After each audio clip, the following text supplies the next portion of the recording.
Hi, and welcome to Art Horizon.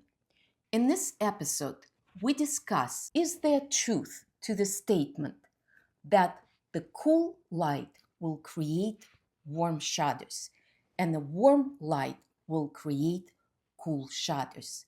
Is there dependency between the temperature of light to the temperature of the shadow? Is it always one opposite the other? And the answer is no. There is really no relationship between the color of light to the color of shadow in its temperature. The color of light only depends on the light source. If you're painting under the cool light, your light is cool. And if it's warm light, your light shape is warm. But the temperature of the shadow only depends on its characteristics. In the previous episodes about shadow, we discussed that because shadow is created by absence of light, the value of the shadow is dark, the temperature is warm, and the color is colorless. And the warm temperature, because only warm colors in the shadow can recede, move back to the background, and create a sense of depth. And the cool colors in the shadow move forward and create the sense of flatness and opacity, which is opposite what the shadow is.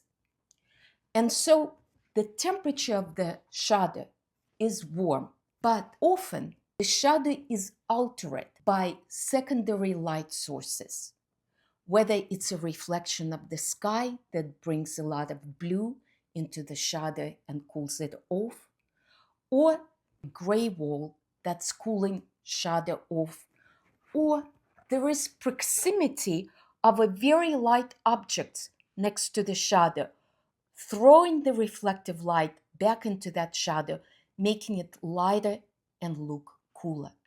So the essence of shadow is warm, but the look of the shadow can be changed by the environment around the object.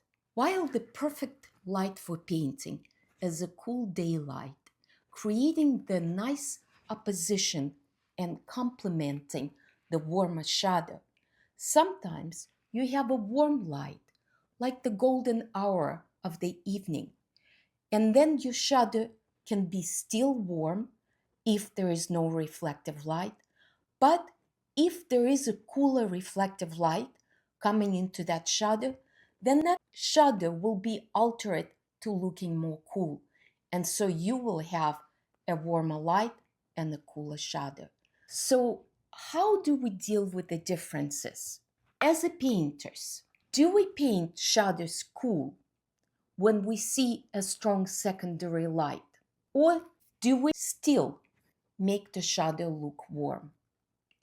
And the answer to that is that you're striving to create a balance where the shadow is predominantly warm but can have a cooler notes in it, as long as the notes are not too loud and don't disrupt the harmony between the light and the shadow.